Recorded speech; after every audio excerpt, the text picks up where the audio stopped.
c'est facile de dire à quelqu'un « je t'aime ». C'est facile de dire « je t'aime »,« je vous aime ». C'est très facile.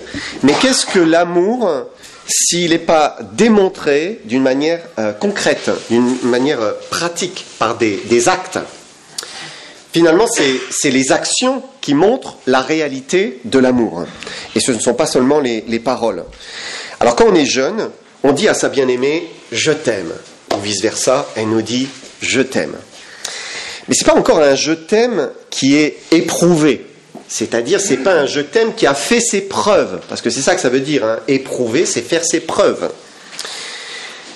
On n'a pas eu le temps, en fait. C'est normal aussi, hein. Quand on est au tout début, on n'a pas encore le temps de le manifester, ce « je t'aime ». Mais c'est ensuite, c'est après des mois, des années, des décennies, hein, que là, eh bien, on a le temps de faire ses preuves et de montrer que vraiment on aime la personne. C'est un vrai « je t'aime » qui est manifesté activement. Et il y a une scène où le Seigneur était entouré de ses disciples et il a voulu leur montrer que l'amour, ce n'était pas simplement des mots, c'était aussi des actions, des actes. Et on va prendre Jean 13 ensemble. Et on va lire progressivement Jean 13, mais d'abord on va lire ce premier verset, Jean 13 et verset 1, où il y a une expression qui est très forte. Il dit, avant la fête de la Pâque, Jésus, sachant que son heure était venue de passer de ce monde au Père, et ayant aimé les siens qui étaient dans le monde, mit le comble à son amour pour eux. Jésus mit le comble à son amour pour eux. Qu'est-ce que cela signifie ? Alors certains, c'est intéressant, quand vous comparez un petit peu les traductions, il y a une traduction le traducteur a choisi de mettre plutôt « Jésus les aima jusqu'à la fin ». Donc ça peut vouloir dire « il les aima jusqu'à la fin », c'est-à-dire jusqu'à ce qu'ils partent, hein. Mais d'autres ont choisi de traduire « il les aima jusqu'à l'extrême ».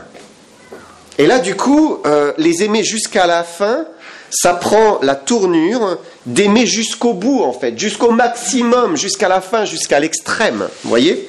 De là, eh bien, cette traduction de Louis II, qui lui choisit de dire « il mit le comble à son amour pour eux ». Jésus est allé jusqu'au bout dans son témoignage, le témoignage de son amour pour ses disciples. Alors Jésus aimait profondément ses disciples, c'est certain, comme il nous aime nous aussi profondément, hein, on a été choisis, élus en lui, au même titre que les apôtres. Mais si Jésus a mis le comble à son amour pour eux, et s'il a voulu que nous le sachions, et que nous voyions comment il a fait ici, eh bien c'est pour nous aujourd'hui. Cette histoire, elle est pour nous. Jésus voulait nous parler à nous aujourd'hui. Et notre amour, il est souvent limité. On est limité. C'est une réalité. Hein. Par exemple, on aime surtout ceux qui nous aiment. Hein. Ceux qui ne nous aiment pas, on a un peu de mal en fait. Hein. Et c'est comme ça. C'est comme ça. Ou bien quand on aime mais jusqu'à un certain point. Hein. On a encore des limites en amour. Et Dieu veut nous conduire à dépasser nos limites. C'est ça en fait. Il veut qu'on aille plus loin encore. Et il est possible qu'on soit à un palier en amour, si je peux dire. Alors on est tous très différents les uns des autres, et aussi dans notre capacité à aimer, et on est chacun à un palier, on peut dire, en amour, à un niveau. Mais Dieu veut nous amener au palier supérieur. Il veut que, on monte un peu plus haut. Il veut qu'on aime plus, qu'on aime davantage, plus profondément. Qu'on ne se contente pas de là où on est en se disant, bon, quand même, j'ai déjà fait assez de progrès, je m'arrête ici. Non, le Seigneur veut nous amener plus loin. La vérité, c'est qu'il nous demande d'avancer, de faire mieux et d'être vraiment plus rempli de son amour. Regardez versets 2 à 5. On avance dans notre récit. Pendant le souper, alors que le diable avait mis dans le cœur de Judas Iscario, fils de Simon, le dessein de le livrer, Jésus, qui savait que le Père avait remis toutes choses entre ses mains, qu'il était venu de Dieu et qu'il s'en allait à Dieu, se leva de table, ôta ses vêtements et prit un linge dont il se ceignit. Et puis verset 5, « Ensuite, il versa de l'eau dans un bassin, et il se mit à laver les pieds des disciples et à les essuyer avec le linge dont il était saint. » Et donc Jésus a choisi de montrer son amour avec un lavage des pieds. Alors à l'époque c'était très courant, c'était quelque chose de normal qui arrivait très souvent, bien sûr parce qu'on n'avait pas de chaussures fermées, et puis parce que il n'y avait pas de goudron, il commençait à y avoir les pavés romains, mais il n'y avait pas encore les routes goudronnées, et soit on était à pieds nus, soit on était en sandales, un peu comme notre frère bien-aimé. Non, mais ça permet d'illustrer. Et ça, c'est la réalité. Et donc, les pieds étaient sales par la poussière du chemin. Et on imagine qu'il devait y avoir souvent une bassine avec un récipient pour verser de l'eau, pour que celui qui arrive puisse se laver les pieds, ou que l'esclave lui lave les pieds. L'esclave de la maison lui lave les pieds. Parce que les égaux ne se lavaient pas les pieds entre eux. Si on était à un même niveau, on ne se lavait pas les pieds. C'était dégradant, quand même. C'est humiliant de s'abaisser, se mettre à genoux, commencer à passer ses doigts entre les orteils pour enlever la poussière. Donc c'était réservé aux inférieurs, aux esclaves. Mais c'est ce que Jésus va faire. Il va laver les pieds des disciples, et plus encore, au verset 2, nous lisons que le diable avait déjà mis dans le cœur de Judas le dessein de le livrer. Donc Judas avait déjà fait son choix, il voulait renier le Seigneur, il avait choisi de le vendre, Jésus le savait, mais ça ne l'a pas empêché de s'agenouiller et de commencer à lui laver les pieds. C'est quand même incroyable. Et si c'était dégradant de laver les pieds de quelqu'un de semblable, de son égal, qu'est-ce que c'était de laver les pieds de son ennemi, de celui qui allait le trahir? En fait, Jésus nous montre qu'on peut faire l'impensable, en fait. C'est possible. L'impossible. Certains n'arrivent pas à simplement croiser leur ennemi dans la rue. S'ils le voient au loin, hop, on va changer de rue, on ne veut même pas le voir, en fait, même pas le croiser. D'autres n'arrivent pas à pardonner dans leur cœur. Il y a un blocage. Dès qu'ils pensent à la personne, amertume. Hop, ça monte, un bouquet d'amertume. Alors imaginez se mettre à genoux, en silence, et laver les pieds de son ennemi. Avez-vous un ennemi? Quelqu'un que vous considérez, entre guillemets, comme un ennemi. Quelqu'un que vous n'aimez pas vraiment. Peut-être quelqu'un qui vous a fait du mal. Ou quelqu'un que vous ne supportez pas. Vous savez, parfois, c'est même pas l'autre. Parfois, c'est nous qui avons un problème. On n'aime pas une personne. On l'aime pas. C'est comme ça. Elle nous insupporte. Pourquoi? Peut-être c'est son caractère qui est différent. C'est vrai qu'on a des caractères qui sont très différents. Parfois, on est aux antipodes les uns des autres. Et parfois, un caractère, on n'apprécie pas. C'est comme ça. C'est comme ça. Parfois c'est l'éducation, parfois c'est la manière d'être, le langage, je ne sais pas. Il peut y avoir en fait plein d'excuses qui font qu'on se justifie dans le fait qu'on n'aime pas cette personne. On ne l'aime pas. Et ce n'est pas forcément un ennemi, juste quelqu'un qu'on a du mal à aimer. Et Judas n'était pas une personne aimable pour le Seigneur Jésus-Christ, c'est certain, puisqu'il allait permettre sa crucifixion, le trahir, un hypocrite finalement, qui faisait semblant de l'aimer et puis qui faisait un mauvais coup par derrière, qui avait un visage double.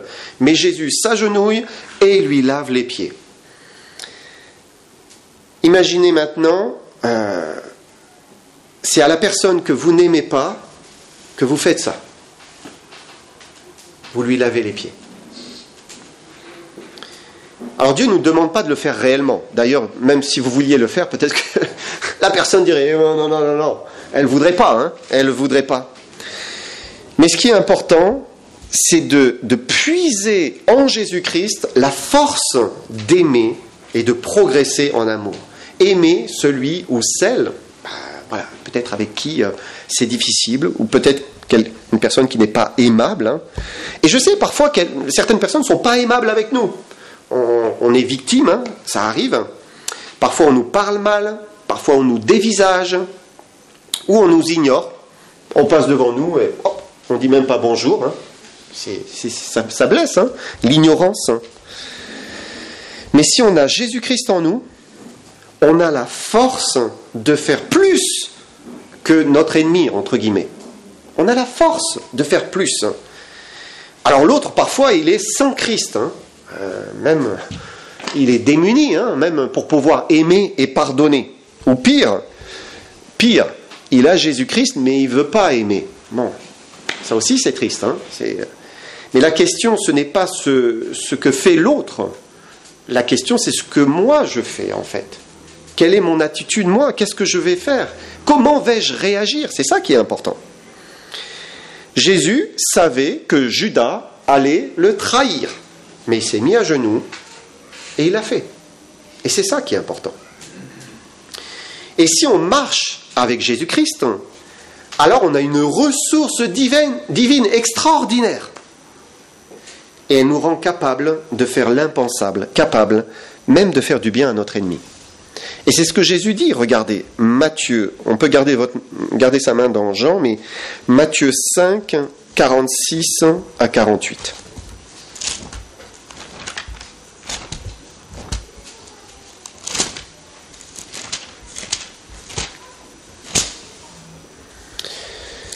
« 46 à 48, il dit, si vous aimez ceux qui vous aiment, quelle récompense méritez-vous?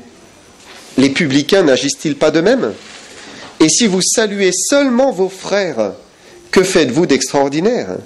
Les païens n'agissent-ils pas de même? Soyez donc parfaits, comme votre Père céleste est parfait. » Et Dieu attend de nous quelque chose d'extraordinaire, hein, comme, aimer son ennemi, comme faire du bien à celui qui ne le mérite pas. Et si on a Christ en nous, eh bien, il ne faut pas dire « c'est impossible ». On ne doit pas dire « c'est impossible ». C'est possible par l'Esprit de Dieu, l'Esprit que Dieu a mis en nous. On a la capacité de faire comme Jésus, qui s'est mis à genoux devant Judas et qui l'a fait. Eh bien, nous aussi, on a la capacité. On peut le faire devant n'importe qui. C'est possible, parce qu'on a Christ en nous. Et si on reprend notre passage, verset 3, donc Jean 13, verset 3, Jésus, qui savait que le Père avait remis toutes choses entre ses mains, qu'il était venu de Dieu, qu'il s'en allait à Dieu, se leva de table, ôta ses vêtements et prit un linge dont il se ceignit. Et on a ici l'origine divine du Seigneur qui est mise en avant. Hein. Jésus n'était pas l'égal des apôtres, il n'était pas sur le même niveau, c'est évident. Hein. Lui, il venait du ciel, il venait du sein du Père, il venait de Dieu. Il était bien sûr divin et toute chose était entre ses mains.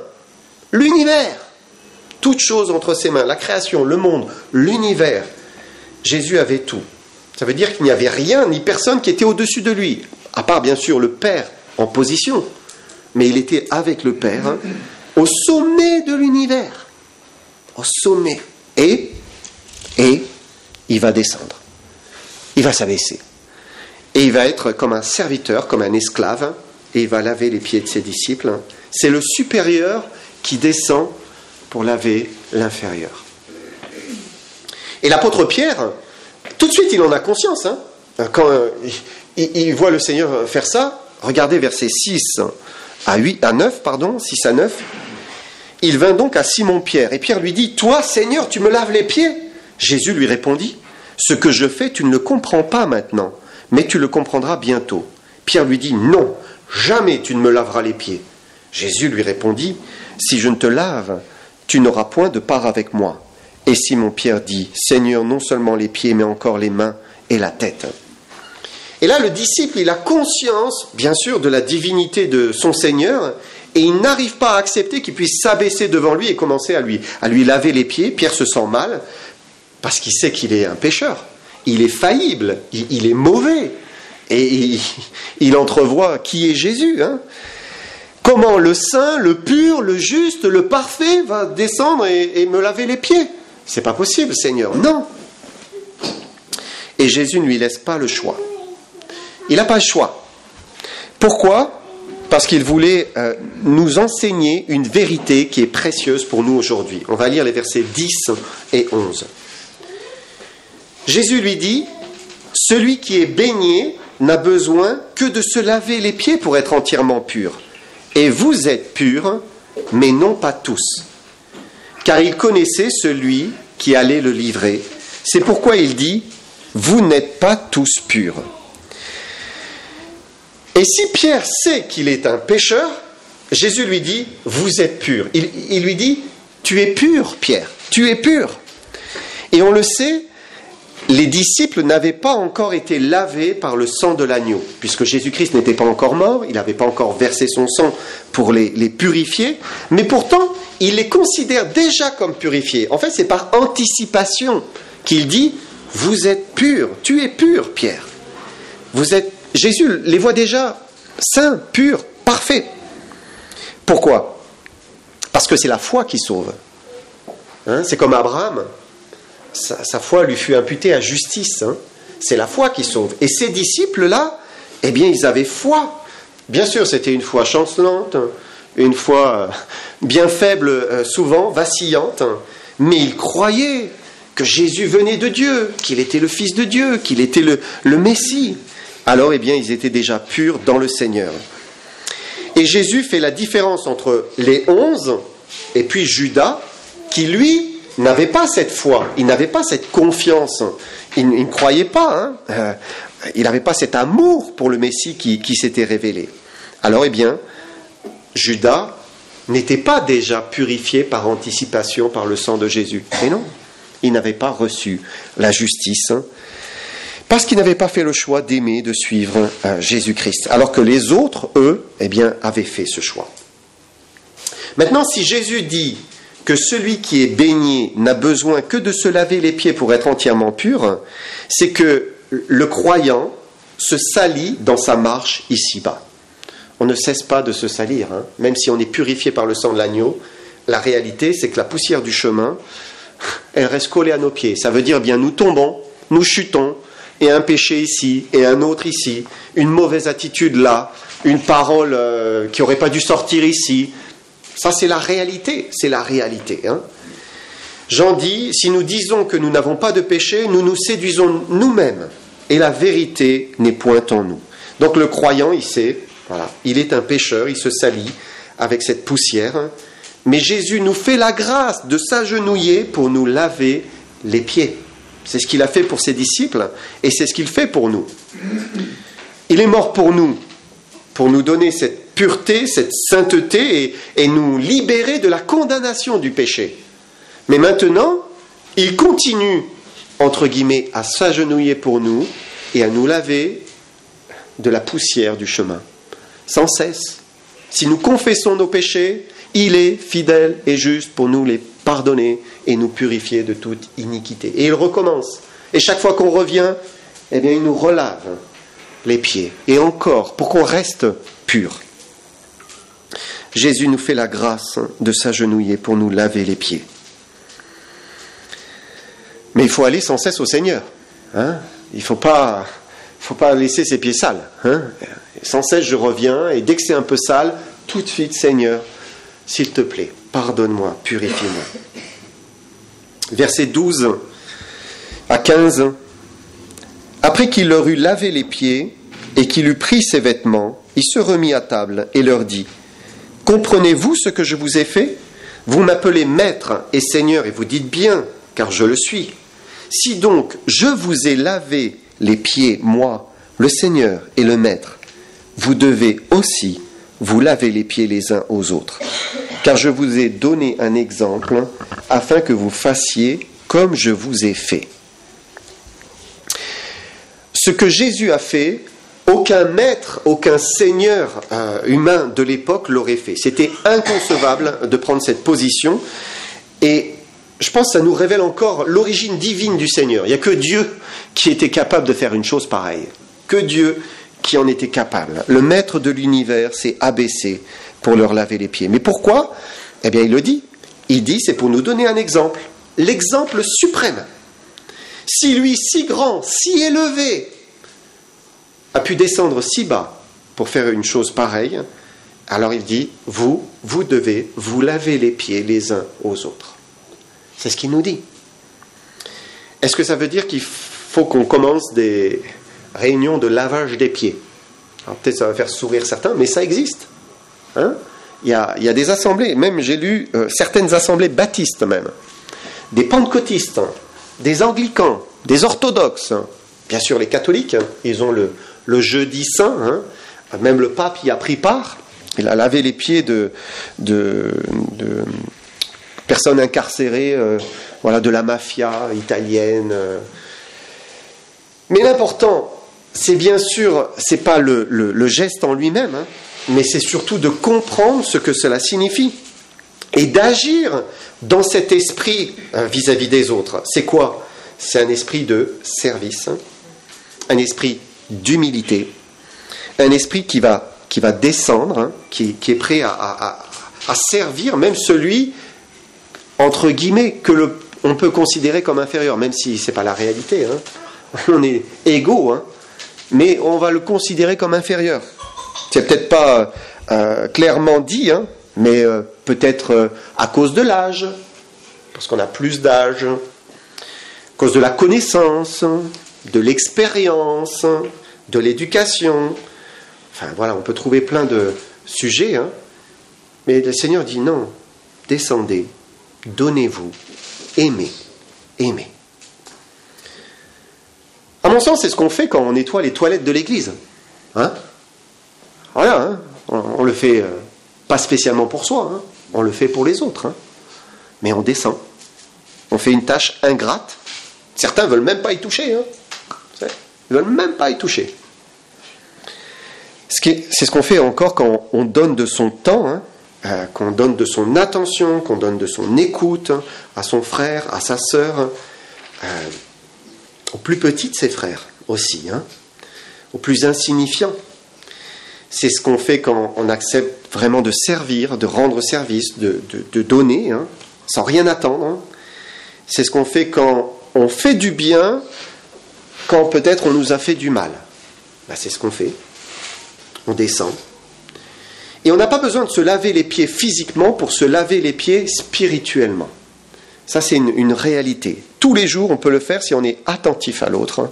Et si on descend, on prend une position inférieure où on est prêt à donner, aimer, servir. Verset 16. Regardez ce qu'il dit. Il dit en vérité, je vous le dis, le serviteur n'est pas plus grand que son Seigneur, ni l'apôtre plus grand que celui qui l'a envoyé. Si vous savez ces choses, vous êtes heureux pourvu que vous les pratiquiez. Alors pourquoi Jésus dit-il cela? Parce que les disciples eux-mêmes pouvaient penser être au-dessus d'un tel service. On est au-dessus d'un tel abaissement comme celui-là de laver les pieds. Il dit, non, c'est pas pour nous. Non. Et la vérité, c'est aussi que quelque part, il y a une part d'orgueil en nous. On a tous une petite part d'orgueil. Certains sont peut-être plus orgueilleux que d'autres. C'est une réalité à différents niveaux. Mais il y a quelque part un peu d'orgueil toujours en nous. Parce que pour reprendre l'image, nous sommes peut-être prêts à laver les pieds de certains parce que nous les estimons. Et puis pour d'autres, ça serait vraiment difficile. Ça serait très difficile, trop difficile. Mais Jésus dit qu'on n'est pas plus grand que lui. Et si lui, il l'a fait pour Judas, alors nous, on peut le faire aussi pour n'importe qui, pour tout le monde. C'est possible par Jésus-Christ en nous. Mais l'important, c'est pas de dire c'est possible. C'est pas ça l'important. L'important, Jésus dit, si vous savez ces choses, vous êtes heureux pourvu que vous les pratiquiez. Il faut les pratiquer. Et Dieu nous enseigne que quand on met en pratique cela, qu'on commence à servir, à se donner, à s'abaisser, il y a du bonheur. Il dit, vous êtes heureux. Vous êtes heureux. Je pensais, la connaissance enfle, l'amour édifie. L'amour édifie. Et l'important, c'est de le faire. C'est d'aimer d'une manière concrète par le service des autres. Si vous voulez prendre avec moi Philippiens 2, versets 3 et 4.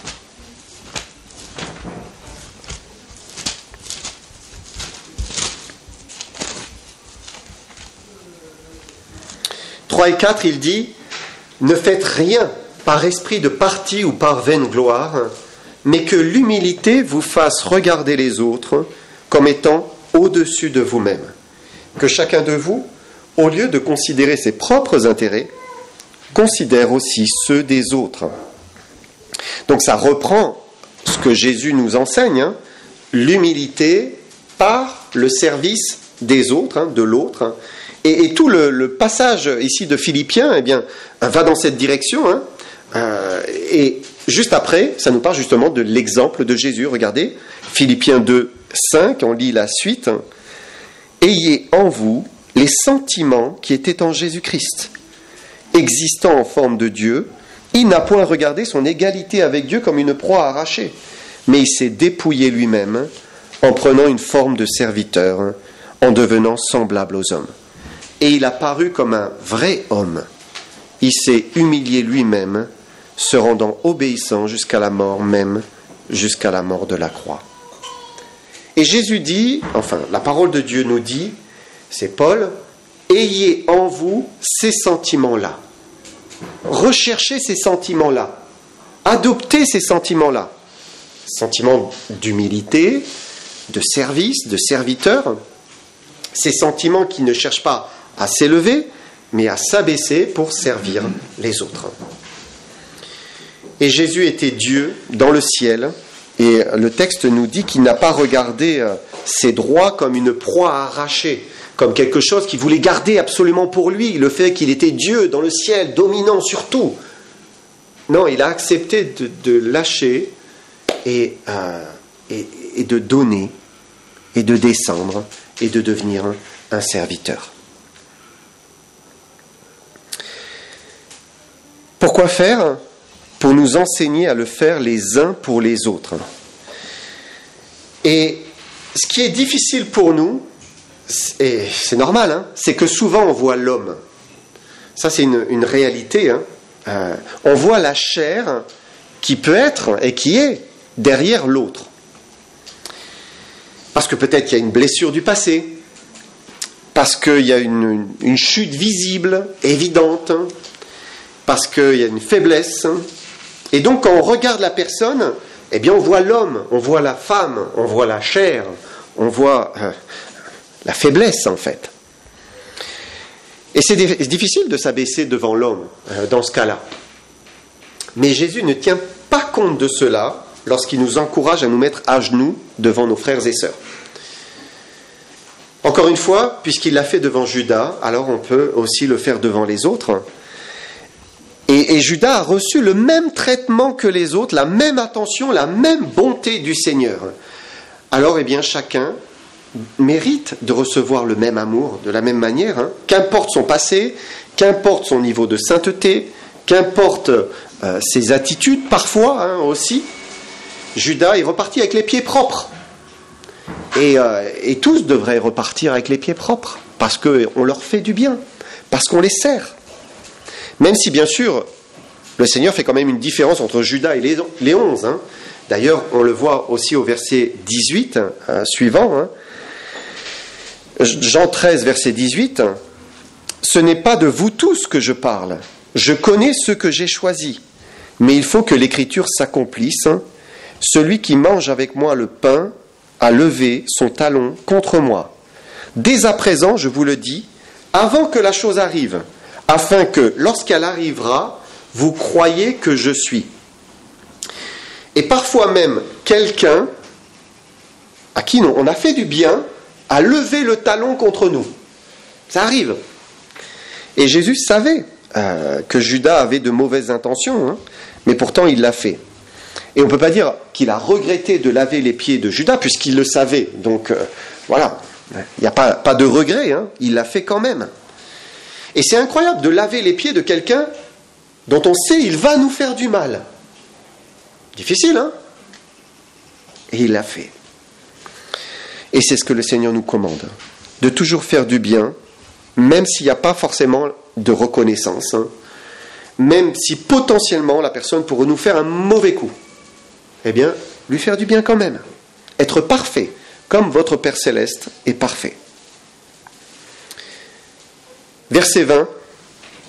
En vérité, je vous le dis, celui qui reçoit celui que j'aurai envoyé me reçoit, et celui qui me reçoit, reçoit celui qui m'a envoyé. Donc Jésus ici va plus loin, et il nous rappelle qu'entre disciples, entre enfants de Dieu, on a un devoir de s'accueillir les uns les autres, de se servir les uns les autres, parce que Christ est en chacun de ses enfants. Et si Christ est en chacun de ses enfants, ça veut dire que Dieu est en chacun de ses enfants. Et donc, quand on accueille, quand on sert, quand on se donne, quand on aime un frère, une sœur, on ne le fait pas à l'homme seulement, on le fait à Dieu qui est en lui, en elle.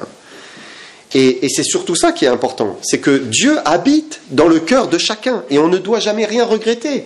Quand on fait du bien, et même quelqu'un après nous fait du mal, il ne faut surtout pas regretter, parce qu'on l'a fait pour le Seigneur.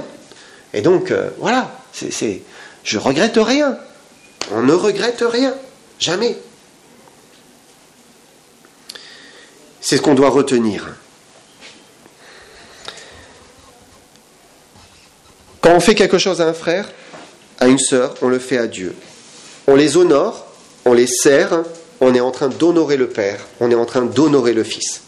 Même s'ils sont faillibles, mais on le fait pour le Père et pour le Fils. Et ça jette une lumière nouvelle sur le service, sur un simple service.